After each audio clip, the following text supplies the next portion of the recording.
Classified Russian UAP documents, and how did you get them back in the United States? Well, I met this Russian physicist who was in the United States lecturing. And I want to clarify that. I can't even take a thing of honey home on my airplane when I fly back to Tennessee. Yeah, so I did something pretty dumb. And I'm bitter about it, but go ahead. I did something kind of dumb. I met with these officials who, you know, during that time period, glasnost, perestroika, the Russians were trying to open up to the world, and I saw it as a window of opportunity, and it was. And we were able to talk these folks into providing us information that otherwise we would never have seen. Some of that was classified. I found out that they only stamped the top pages of these documents that were classified, so I just removed them. I removed those pages, and I carried them out. And if they'd caught me, I'd be in a gulag still. Yeah. We'd be saying, what happened to George Knapp? Oh, yeah. What happened to the Russians that came forward to you in 1993, and were there any repercussions for them? Well, there were. The first thing that happened when I talked about this after getting back and going through the files and things and sifting through it, the Russian physicist who had helped us be introduced to all these people wrote back and said there was a huge eruption, that there was the real right, far autocratic forces that wanted a return of the USSR had really go after these guys. They described them as traitors. Nikolai Kapranov, the physicist friend of mine, said, look, if this had happened 5 years earlier, we would be in prison. If it had happened 10 years earlier, we would have been shot.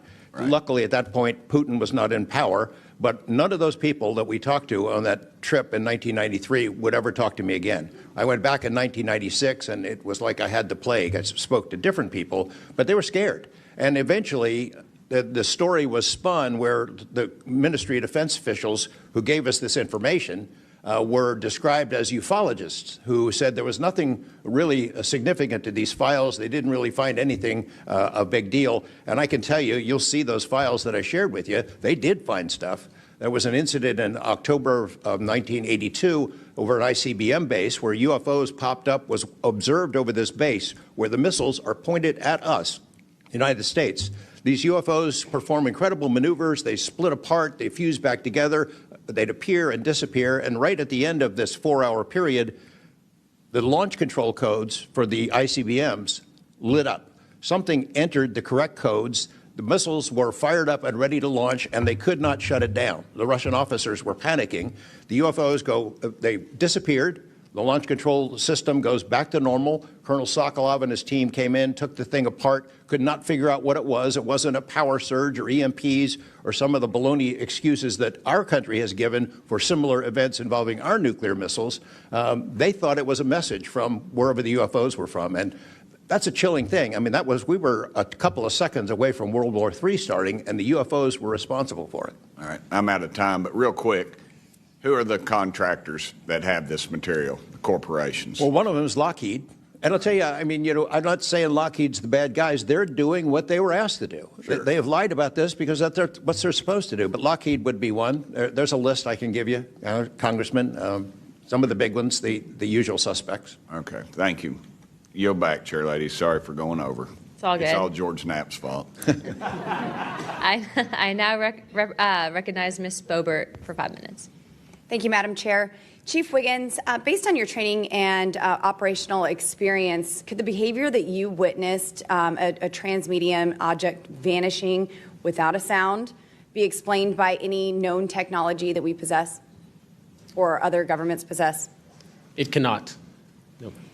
And has any government agency debriefed you or any of your shipmates regarding the EOIR and radar confirmed UAP encounter aboard USS Jackson? No one has, no, ma'am.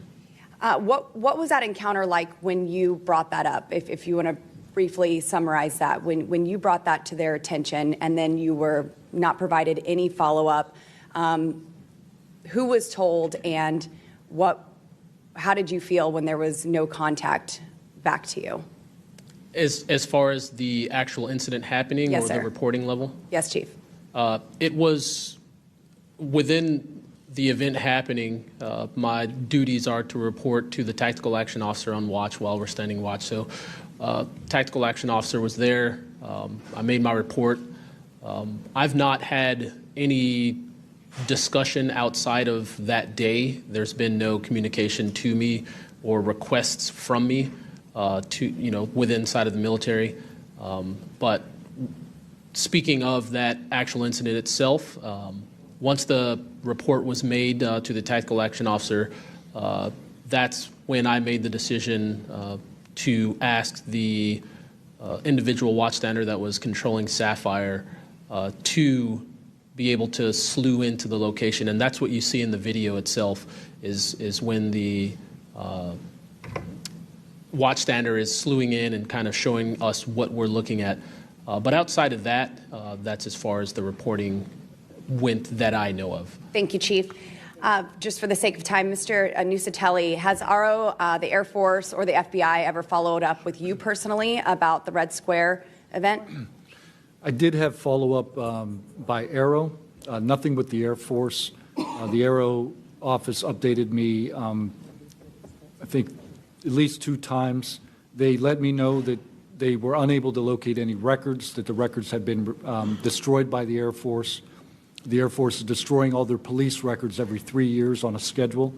So you were informed that these documents were destroyed. Well, I have a Freedom of Information Act from the Air Force that states clearly that they destroy all police records on a 3-year schedule. Okay. So they were sitting on documentation, destroyed it, refused to question any of the lead investigators, anything leading into this investigation? Yeah, basically they destroyed all the police records. So you couldn't even call the Air Force and ask them if there was a vehicle accident in that time frame. So that's a big problem. We're losing data in real time. So we'll never be able to go back and track. I think our federal government has a history of destroying records. Thank you very much, Mr. Nusatelli. Dr. Borland, as a geospatial intelligence officer, have you seen classified data indicating UAPs operate in restricted U.S. airspace, and has that information been withheld from Congress? I have not in U.S. airspace. That is intelligence oversight, so I did not have domestic authorities. After filing your Inspector General complaint over retaliation inside the Pentagon's UAP office, did you receive any kind of protection or just more retaliation? Within the IG or ARO, ma'am? Either. ARO, they went after the staff member and classified everything, shut that down. The IG, to this day, I don't even know if my complaint's active. I know my attorney that represented me was very, very, very concerned. And the best of my understanding, I was determined credible, not urgent. And do you think that experience would suggest that the internal UAP investigations may be compromised? Possibly. I mean, it's so hard because this goes back to people doing the job they're told to do, and very few people are going to want to give up their careers, 20, 30-year pension, get rid of their kids' health care, get rid of their house. It's possible, yes. Yes. Thank you very much, Dr. Borland. Mr. Spielberger, do national security whistleblowers currently have any external appeals processes to challenge retaliation, or are they just stuck relying on the same agencies that they're accusing? Congresswoman, this is one of the biggest concerns that we at POGO have, basically around the independence of investigations and accountability for retaliation. Basically, yes, national security whistleblowers have to rely on internal administrative processes that go through agency inspector generals. There are some differentiations, but the bottom line is that they are forced to rely on protection from the same agencies and people who they are alleging retaliated against them. Yes. Well, I thank you all for your bravery. We are out of time here. Thank you so much for coming forward, and we will do everything that we can to ensure that you are all protected. Thank you for trying to bring truth and transparency to the American people. Madam Chair, I yield. I now recognize Mr. Burleson for about 5 minutes. Thank you, everyone. It takes such great courage to come forward, and we acknowledge that, and I hope that you see that we are taking that seriously. And so thankful for what you're doing today. I'm also very thankful for previous witnesses that have come forward. I see Matthew Brown in the audience. He courageously stepped forward and was as a witness. I encourage everybody to look and seek his testimony. I want to thank the people that came in our first hearing: Ryan Graves, David Grush, David Fravor, and in our second hearing, Admiral Gallaudet, Lou Elizondo, and Mr. Gold, and the many others that have come forward. We hear you, and it's time that we, enough is enough. It's time that we take action.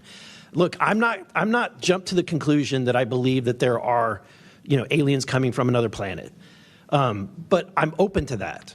And I think that it's our responsibility, especially when we're seeing that we have a government that is actively blocking information from us. Just last night, I tried to get an amendment onto the National Defense Authorization Act that fit in the germaneness of that bill to have UAP disclosure. And conveniently, it was named non-germane, mostly deemed by staff, not even an elected official. This is the kind of stuff that we repeatedly see. Last year, we were blocked by someone in House administration from being able to receive a full briefing from Aero. So not an elected official, but someone in staff blocked us. And I've had it. Enough is enough. I want to cue up a video that I've been given. And as before it starts, I'm going to describe. This was taken October 30th of 2024. This video is of an MQ-9 drone tracking an orb, or this object, off the coast of Yemen. You'll see that another MQ-9 launched a Hellfire missile. That you cannot see that drone, and so I'm not going to explain it to you. You'll see exactly what it does.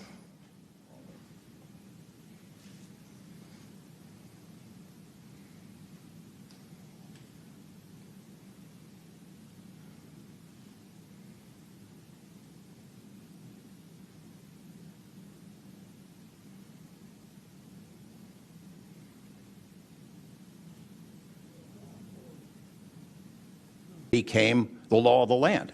And those documents paint a much different picture than what the public, the press, and Congress have been told over many years. The documents from military and intelligence personnel behind closed doors admit that, quote, these things are real. They're not fictitious. They can fly in formation. They're evasive, and they outperform any aircraft known to exist, including ours. The public, of course, as I said, has been told something much different. Back in 1989, I reported about a guy named Bob Lazar, who claimed that he worked at a facility dubbed S4 out in the Nevada desert, very near to Area 51. He said he was part of a reverse engineering program. He said there are alien craft that will be taken apart to figure out how they operated out there, and that was a pretty tall order. I had clearly taken a dive into the deep end of the pool there. But in the years since then, I've interviewed dozens of other people, and I've detailed what their testimony has been in the written statement. They include Senator Harry Reid, Senator Howard Cannon, also of Nevada, a guy named Al O'Donnell, who was the first general manager of EG&G in Nevada, which managed the Nevada test site, which blew up hundreds of nuclear weapons.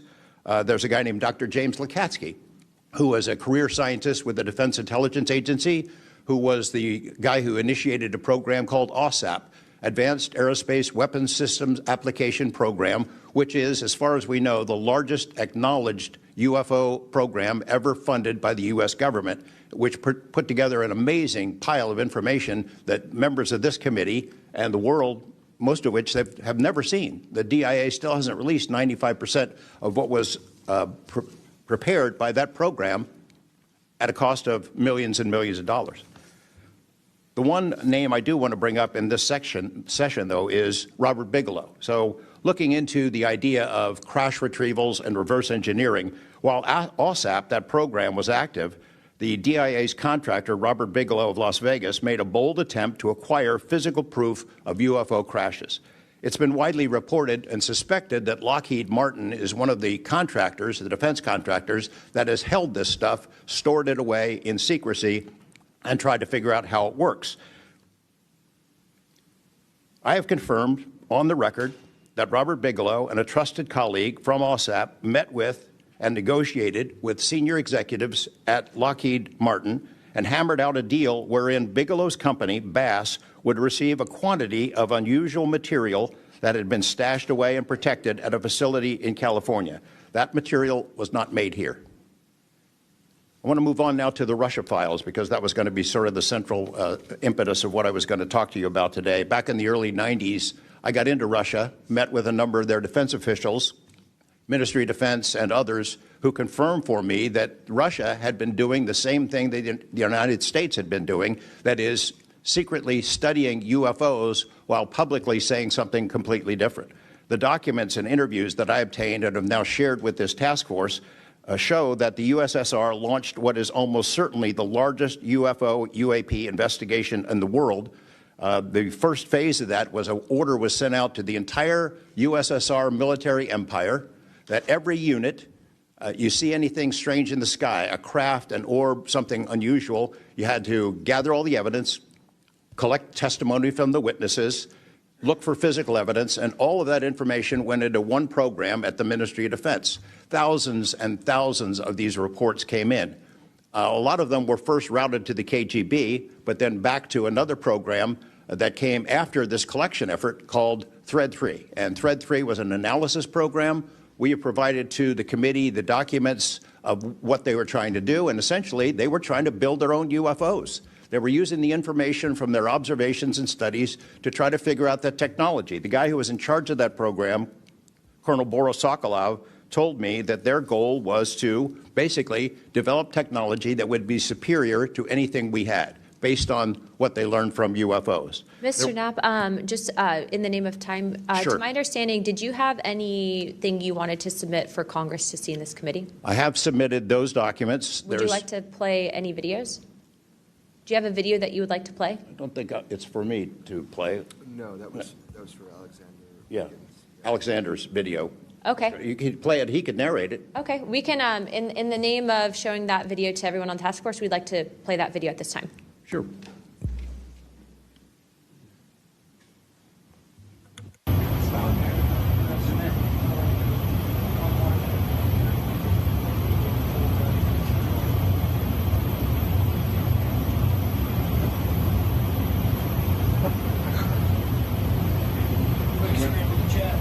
Wouldn't surprise you, I tell you. Deploy the VVSS team. Yeah, like 22,000 feet.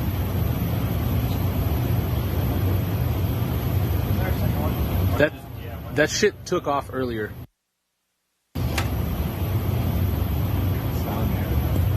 If we can get rid of the audio real quick. Mr. Wiggins and Mr. Knapp, we'll get back to what that video was in a moment, but we just want to make sure that it was entered into the record, as well as all the documents. Those will be able to be publicly found for everyone in the country to view. If we could, Mr. Knapp, we'll continue on the line of questioning, but I'm going to move on to Mr. Borland's opening statement. Good morning, members of the task force and the committee. I would like to express my gratitude for being invited to testify to the current task force created under the People's Chamber and the American public. As an American citizen, veteran, and intelligence community professional, it is an honor and a privilege to serve under oath before you on behalf of our country.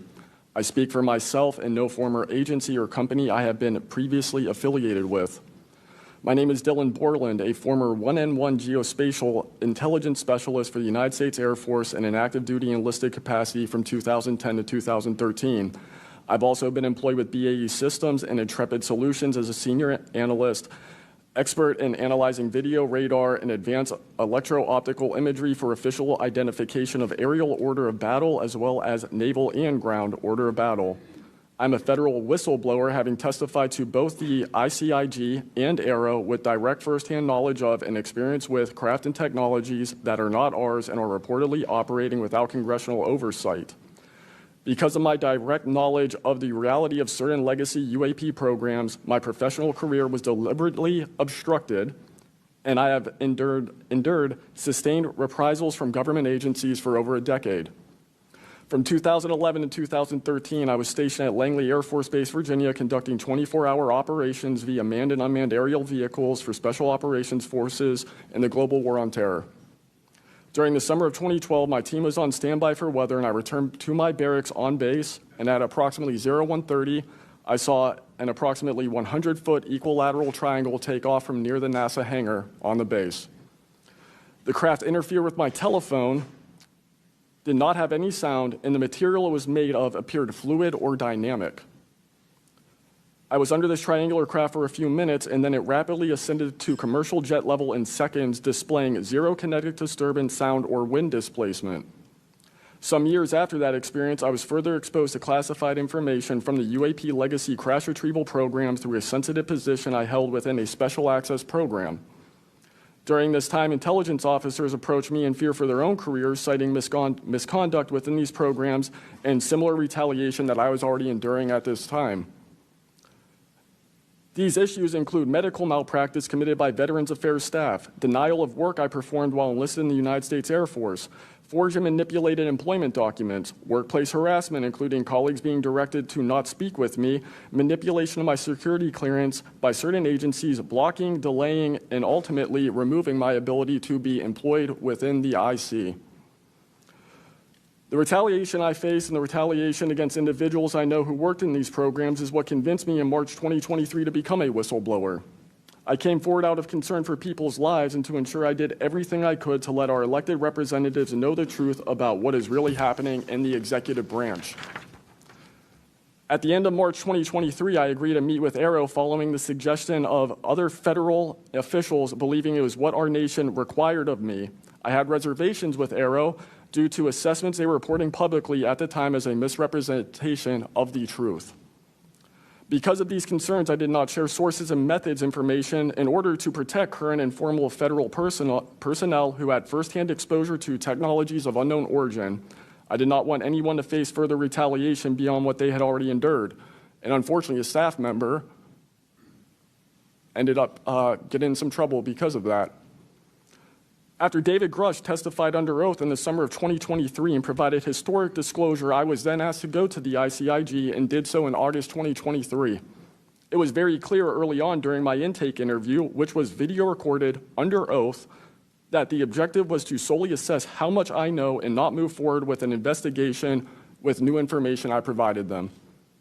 The aftermath of that IG complaint still troubles me to this day. Since my ICIG complaint, I've been prevented from resuming prior employment and can confirm I'm still blacklisted from certain agencies within the intelligence community. In addition, multiple agencies attempted phishing attacks to assess what I had divulged to the Inspector General, including being asked to disclose details of my ICIG complaint during a CI polygraph for a position unrelated to UFO UAP matters as recently as November 2024. As I sit before you today, I and many other whistleblowers have no job prospects, no foreseeable professional future, and a nation every single one of us came forward to defend. Numerous individuals have come forward in various ways to reveal the truth of the UAP reality as patriots and defenders of our nation. Yet many feel discarded, isolated, hopeless, separated from the country they serve. Efforts to rectify this situation for all whistleblowers have been difficult and troubling. And to my fellow whistleblowers and officials who know this information, I offer you my apology, something that I have never gotten, and I'm giving it to you. I swore an oath to the Constitution of the United States, an oath that demands truth and transparency for our democratic republic to function. Each day, these truths remain hidden from our citizens. Humanity drifts further from the principles our nation was founded to uphold. Each day, victims of crimes committed by agencies and companies maintaining this secrecy are denied justice is another day our Constitution is shredded. In 2023, Patriots provided this committee and the executive branch with undeniable proof of the UAP reality, and I commend your continued commitment. The future of humanity is one which we either travel to the stars or regress to the Stone Age with this technology. My career has been to deliver critical information to decision makers. Your role as elected by your representatives is to act on it. The time to act is now. Thank you.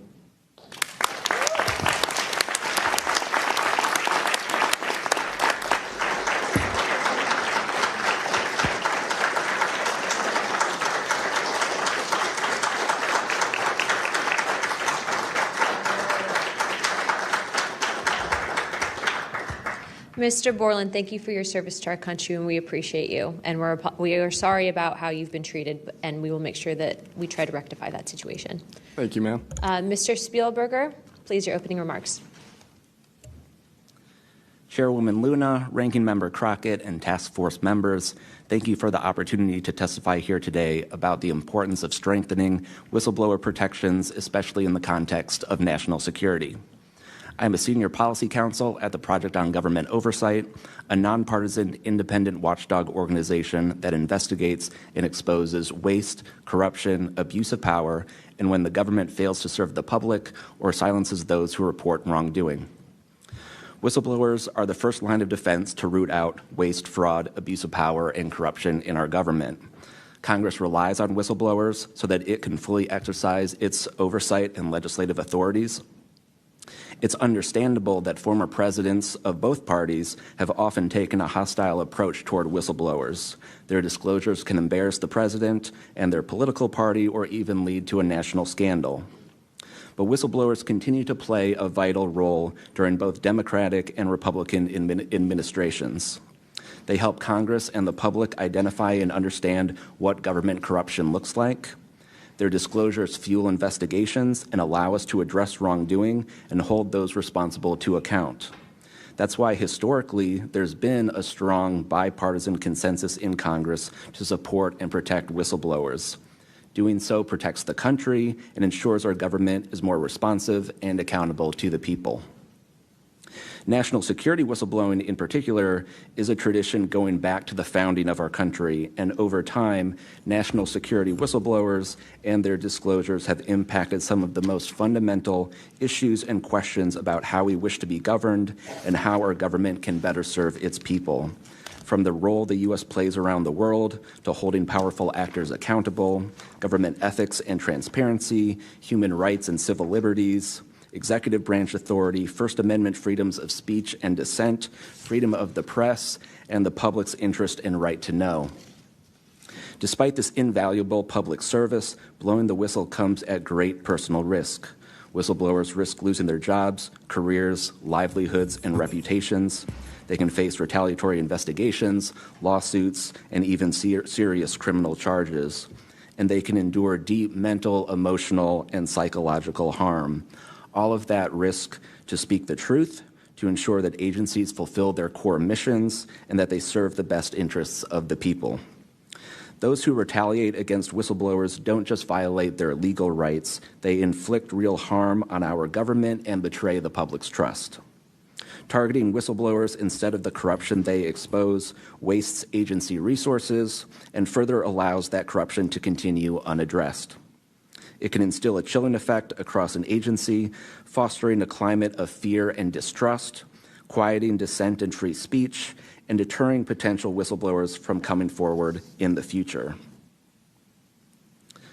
Whistleblowers are often some of the most dedicated and principled public servants we have because of their willingness to put themselves on the line to do what's right. And Congress has historically supported them, again, on a bipartisan basis, but unfortunately, whistleblowing has increasingly become more politicized, with support for whistleblowers often hinging on which party is in power and which party is politically inconvenienced by the misconduct being exposed. But to be clear, targeting whistleblowers individually risks undermining whistleblowing, period. POGO advises members of Congress on both sides of the aisle to focus on the evidence, not the individual. We will always need whistleblowers to achieve the government that best serves its people, because when people of conscience, integrity, and good character refuse to speak up out of fear, complacency, or self-preservation, and leave corruption to fester behind closed doors, that is probably the most dangerous risk of all. If we are serious about increasing government transparency and restoring the public's trust, we need public servants committed to the truth. Whistleblowers need safe and effective channels to make lawful disclosures. They need stronger protections against retaliation. And when they do face retaliation, they need a fair shot to be made whole.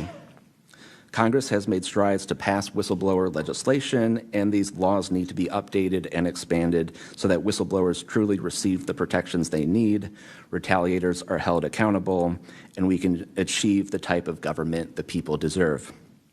We strongly urge Congress to continue its historic tradition of championing the rights and protections of all whistleblowers. Thank you again for the opportunity to testify here this morning.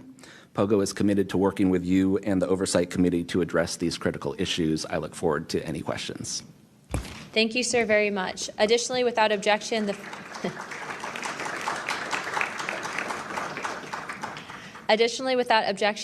following members are waived onto the task force for the purpose of questioning witnesses at today's hearing: Representative Perry of Pennsylvania and Representative Grothman of Wisconsin. Sorry, and Representative Biggs from Arizona. I already got you, but yeah, we're good. Without objection, so ordered. I now recognize myself for 5 minutes of questioning. Also, as my friend Mr. Moskowitz might have to go, would you like to go now?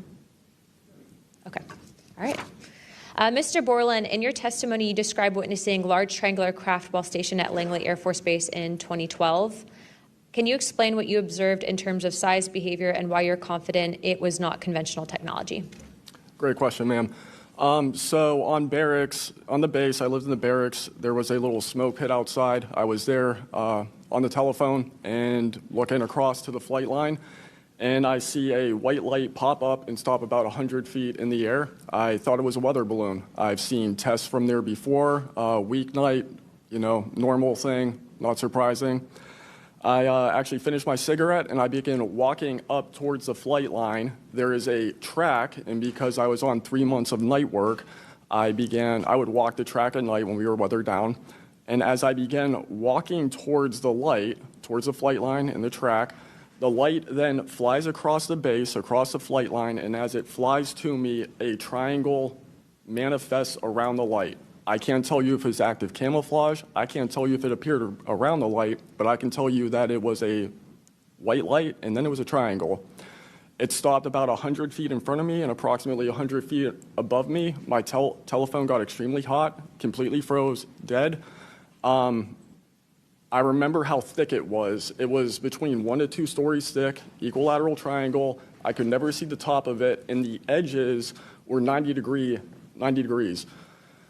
There were 4 lights in total, 1 light on each corner and a larger light in the center, 2 to 3 times the size of the corner lights. But what was really odd was the outside. The best way to describe it is like looking at a James Webb telescope picture where you have the colors and then the black background. So the craft itself was this black metallic flake paint, but on top of the craft was this gold lava, plasma, some type of fluid going over and around the craft. I'm under this for about 2 to 3 minutes, and then the center light flashes 2 to 3 times, no sound, immediately shoots up to commercial jet level minimum, in my opinion, and I immediately feel static electricity all over my body, and then I smell the smell of after a thunderstorm or lightning storm, that really strong summer thunderstorm smell. Gets up to flight level. I'm trying to get my phone reset, and I can only see the center light at this point. If I didn't actually see it take off, I would have thought it was a star. And then it hovers up there, and it begins to slowly move due east out over the Atlantic Ocean. I finally got my phone reset. The entire thing was about, from the time I saw the light pop up near the hangar until it took off out over the ocean, was about 15 minutes. And following up to that question, after you disclosed this information to the intelligence community, Inspector General, you were subject to phishing attempts and job blacklisting. How widespread do you think this is across the intelligence community for those who raise concerns regarding UAP programs? It's a difficult question to answer. I think prior to David Grush and people beginning this process of bringing people into awareness of the reality of these programs and certain things people have witnessed, probably extremely widespread. I think today there's still an issue, but because people are able to come before you and people are speaking out, I think it has been somewhat less. I would hope, though, that people would, because if this goes back into closed doors, this is going to get really ugly. What type of behavior have you witnessed from former Aero Director Sean Kilpatrick as well as his staff in relate to this information you provided to them? Did they ever try to classify this information as non-human technology? Good question. The problem with this is that I know what I experienced firsthand, and I know other things. I think the staff at Aero that I met with in March of 2023, I think they were good people doing the job they were told to do. I did not meet with Kirkpatrick. He was either not present or did not want to meet me that day. However, they did classify information about the reality of this subject, and it was very concerning because in my Aero MFR, they had actually referenced a former staff member that was the one who told me to go there, and they probably shouldn't have done that. And real quick before my time is up, and we might go to second round of questioning just so you're all aware, how important, given everything that you've seen and experienced, is the UAP Disclosure Act of 2025 in restoring both public accountability and trust? I think very important. I would hope, though, that the 7-year window could be shrunk, my opinion, but very important. The truth needs to be known. Thank you very much. I now recognize Jared Moskowitz of Florida.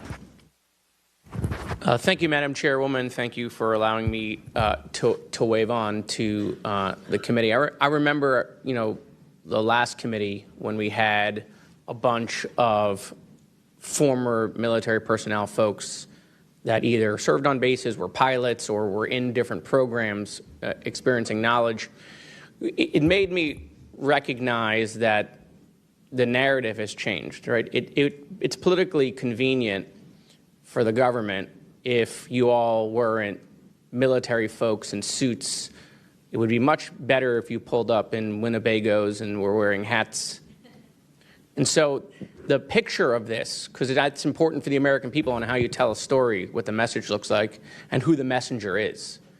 So this is now the second or third committee where we have former military folks with impeccable records, with information and knowledge.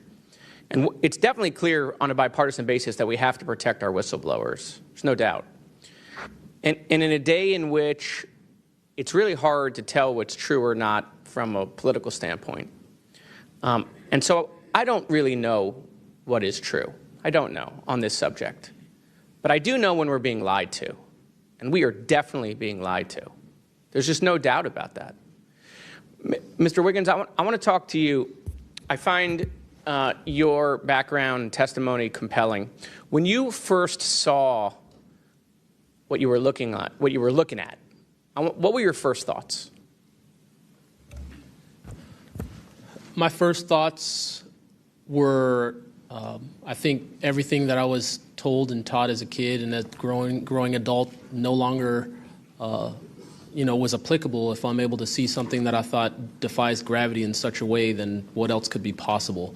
That was my first thought. So did you think what you were looking at was a weapons program that you were unaware of, or did you think what you were looking at was obviously some extraterrestrial piece of technology? Neither one of those crossed my mind. It was just. How about now? What do you think it is now?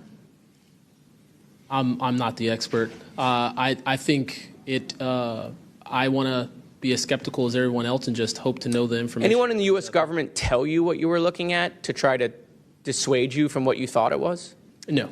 So no one was like, oh, there was some anomaly with the technology. No one from the government did that? No one. How do you think you were treated when you reported this information or have talked about, the Tic Tac video is well out there. It's well reported. How were you treated? I've had no pushback at all.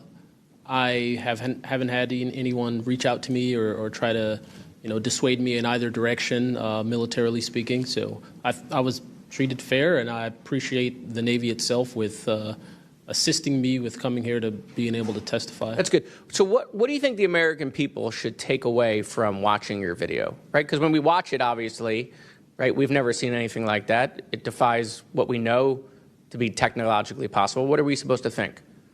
Someone's lying about something. Someone's hiding something, right? That's not normal what you looked at. I think what the American people should think when seeing that video, along with others before me, is that there is something out there, and we should know as the people what it is.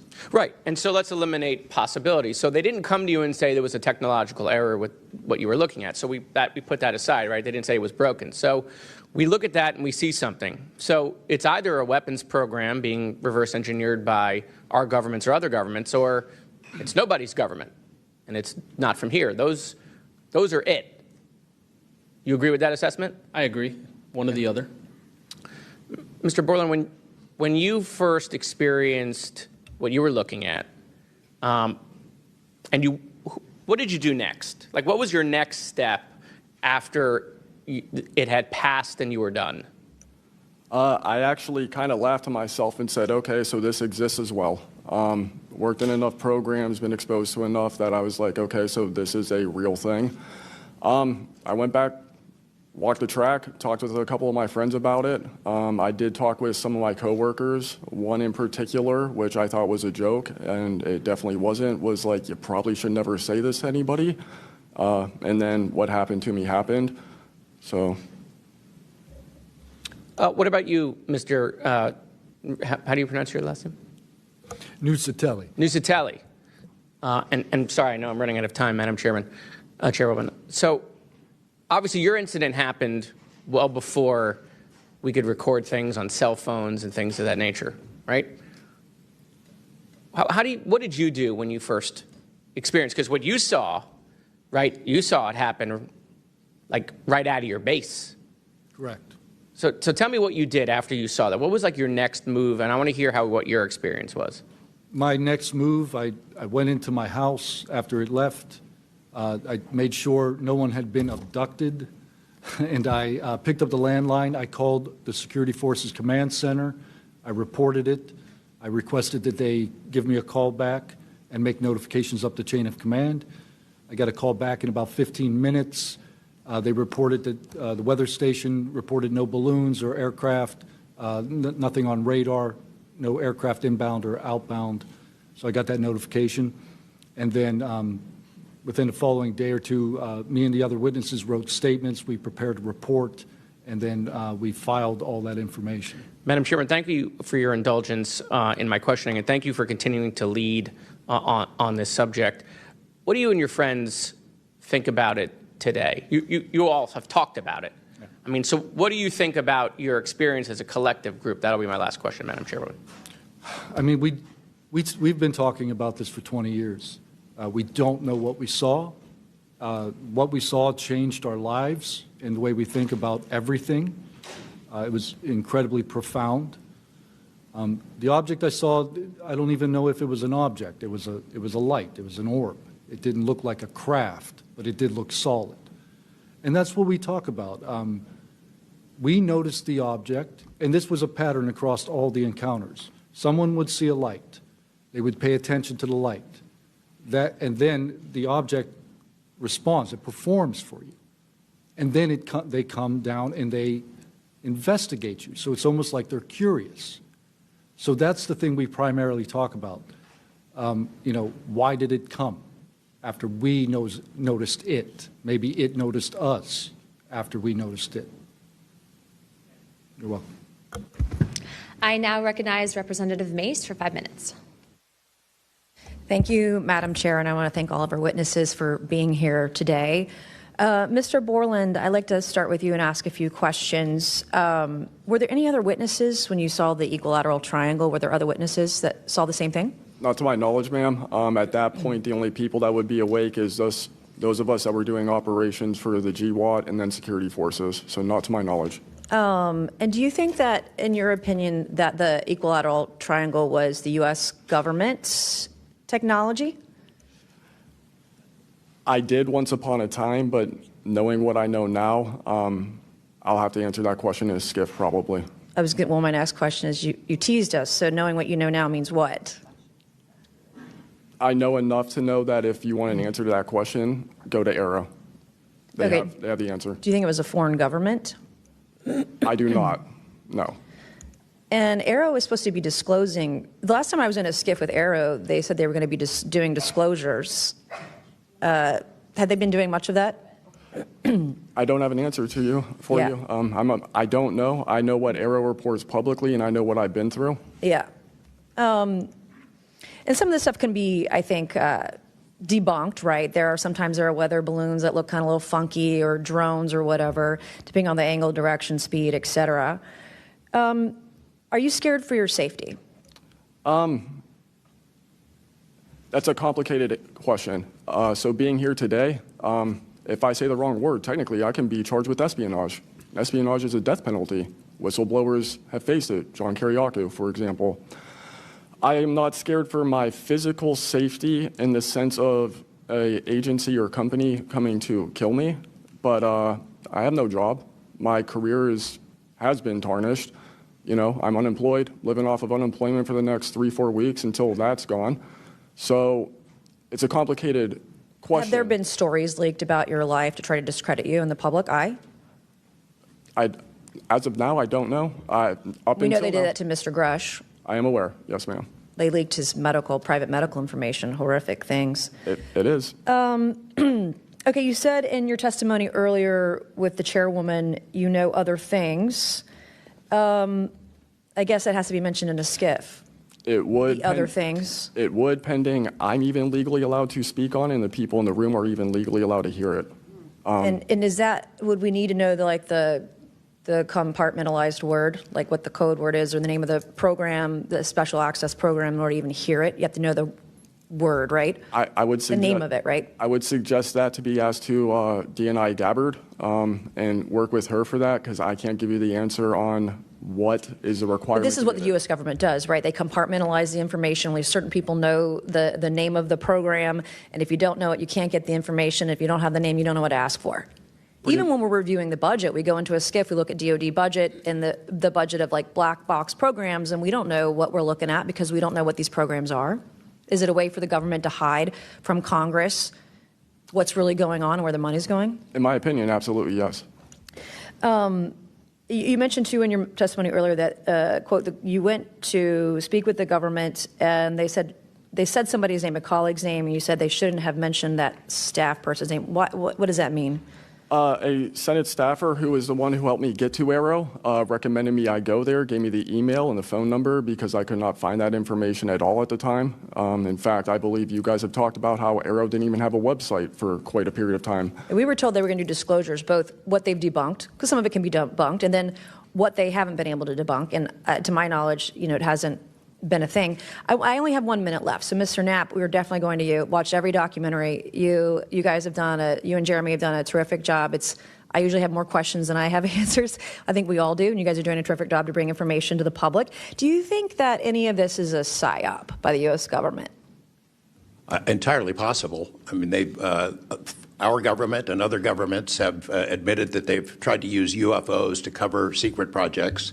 But I think they also do some reverse engineering of those claims. So years after people start seeing UFOs over Area 51, for example, they come up with the story, oh, yeah, that was, we planted that story. So I read in a major newspaper just a couple of weeks ago, they planted this story. An Air Force colonel went out into the desert, went to a bar at Rachel, and gave them some fake UFO photos. And that's how the whole story about Area 51 started, which is preposterous. Yeah, and I didn't even get to the crash retrieval program stuff yet, Ms. Chairwoman. There's just so much. Okay, thank you so much for your time today. I wish we had more time. Thank you, Madam Chair.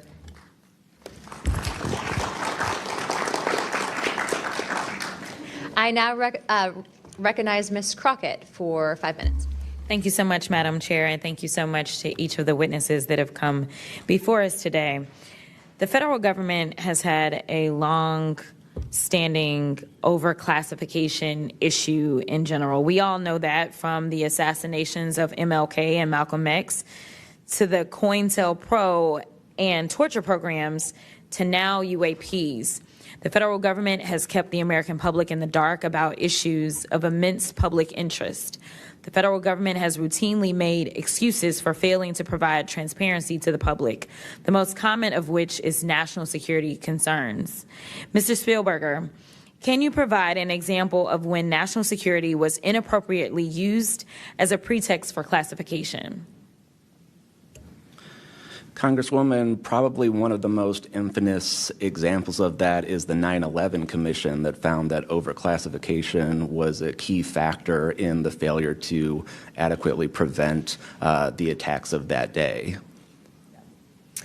In addition to that, what lessons from these oversight failures should guide Congress in approaching UAP oversight? Generally speaking, we would advise this Congress to ensure that agencies adopt a general policy in favor of disclosure instead of a knee-jerk needing to overclassify information in documents. We should ensure that when information is classified or deemed sensitive, it's only for legitimate national security and privacy concerns.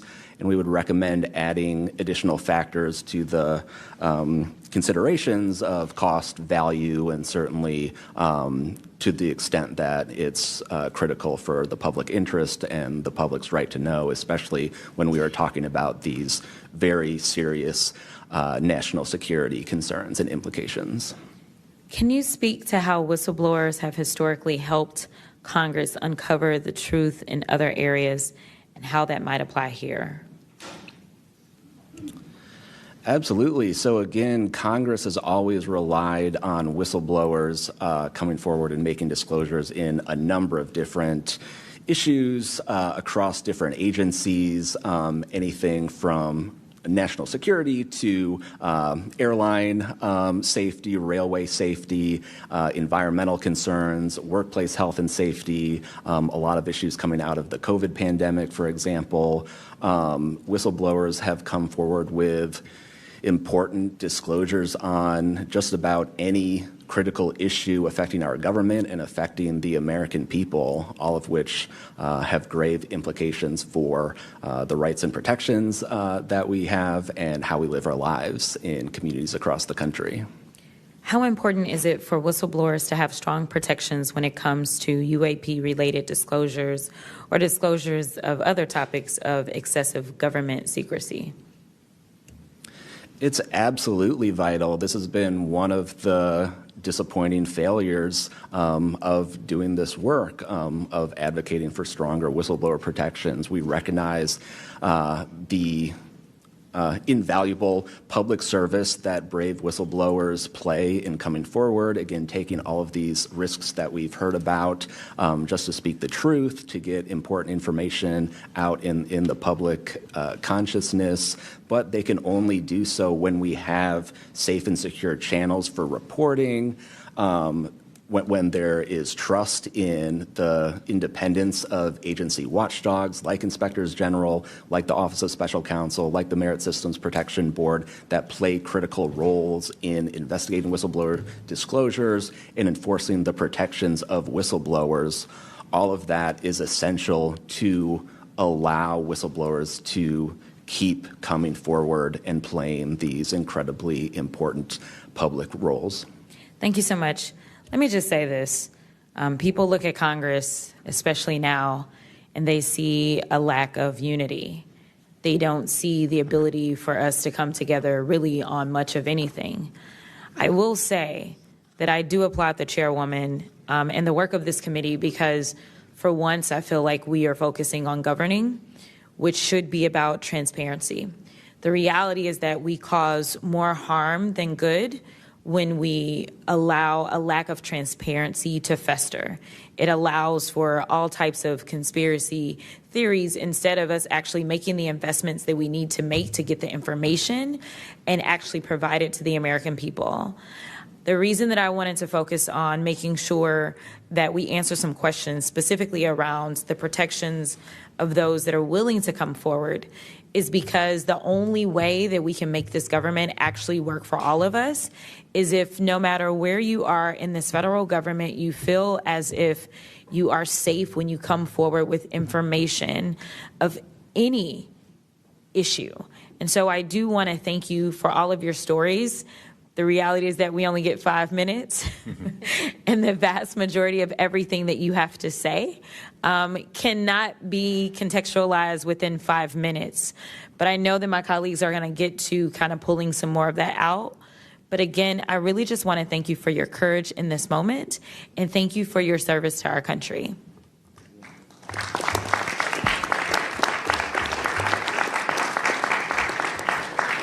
I now recognize Mr. Burchett from Tennessee for 5 minutes. Thank you, Chair Lady, and thank you, Ranking Member Crockett. I see a lot of friends out there, and I see a couple enemies, so I'll try to remember that. But it's a pleasure being here. I want to remind people, too, this thing is an ongoing deal. We're not going to get this overnight. We've been fighting this battle, some of y'all, for 30 years and maybe longer. I hope we just keep focused on what we're trying to get to is total disclosure. We get a little wrapped up in a lot of things, but the government has something, and they need to turn it over to us. We pay their dadgum salary, you pay our salary, and you ought to get more out of us than you do. And that's what disgusts me about this whole thing. I think they're just trying to run the clock out on us, really. They'll poke us a little, and they'll make jokes to us and try to pull us off the target, but I think we know where we're at, and that's why they're firing at us, because we are over the target. My first question is, Mr. Knapp, I recently introduced the UAP Whistleblower Protection Act to help provide whistleblower protection to federal personnel for disclosing the use of federal taxpayer funds to investigate UFOs. I still don't want to say UAPs. How can Congress further increase whistleblower protections? I think you got to unleash the dogs and go track down the money and where it goes, because a lot of this stuff has been moved out of government. Sure. As you know, Rep. Burchett, it's been given to private contractors who stashed it away. They've had it for so long that there's nobody left inside government, or very few, who know where it is. And they do that to keep us from FOIA, correct? Yeah, it's to keep it from FOIA. And I think that the contractors who've had this stuff for a very long time set their own standards about who is allowed to know what. And it's a very small group that ever cracks that. I think Representative Luna has been looking at the use of classifications to hide things. I'm not sure that even this committee getting security clearances that should allow you to see this stuff would allow you to follow where it really goes. I worry about the people that are looking at it and don't even know what they're looking at. I mean, it's gone through so many, since Roswell, for instance. I mean, you think there's nobody even alive that was around any of that stuff. Yeah, so. I don't think they've made much progress from the people that I've talked to. I don't think they've made much progress in learning that technology. Might have made some, but you wonder, the implication is tic-tac. Oh, yeah, that's ours. What flew over Washington, D.C. in '52, is that ours too? When are you going to break that out? You guys authorized tens of billions, hundreds of billions of dollars on weapon systems that can't do half of what we've seen UFOs do. So when do they break this out? If it's really a classified project, could change the world. I don't think they've made much progress, and I think they've been lying to us and to you and the rest of the world, and they're still doing it. Yes, sir, I agree with you. How did you manage to obtain the classified Russian UAP documents, and how did you get them back in the United States? Well, I met this Russian physicist who was in the United States lecturing. And I want to clarify that. I can't even take a thing of honey home on my airplane when I fly back to Tennessee. Yeah, so I did something pretty dumb. And I'm bitter about it, but go ahead. I did something kind of dumb. I met with these officials who, during that time period, glasnost, perestroika, the Russians were trying to open up to the world, and I saw it as a window of opportunity, and it was. And we were able to talk these folks into providing us information that otherwise we would never have seen. Some of that was classified. I found out that they only stamped the top pages of these documents that were classified, so I just removed them. I removed those pages, and I carried them out. And if they'd caught me, I'd be in a gulag still. Yeah. We'd be saying, what happened to George Knapp? Oh, yeah.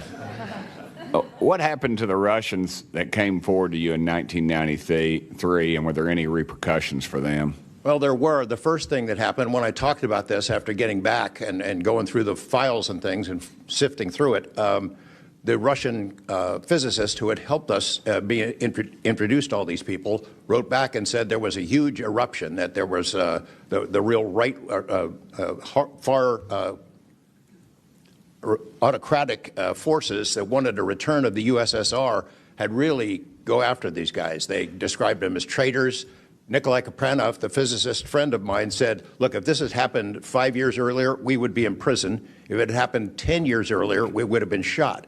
Right. Luckily, at that point, Putin was not in power, but none of those people that we talked to on that trip in 1993 would ever talk to me again. I went back in 1996, and it was like I had the plague. I spoke to different people, but they were scared. And eventually, the story was spun where the Ministry of Defense officials who gave us this information were described as ufologists who said there was nothing really significant to these files. They didn't really find anything a big deal. And I can tell you, you'll see those files that I shared with you. They did find stuff. There was an incident in October of 1982 over an ICBM base where UFOs popped up, was observed over this base where the missiles are pointed at us, United States.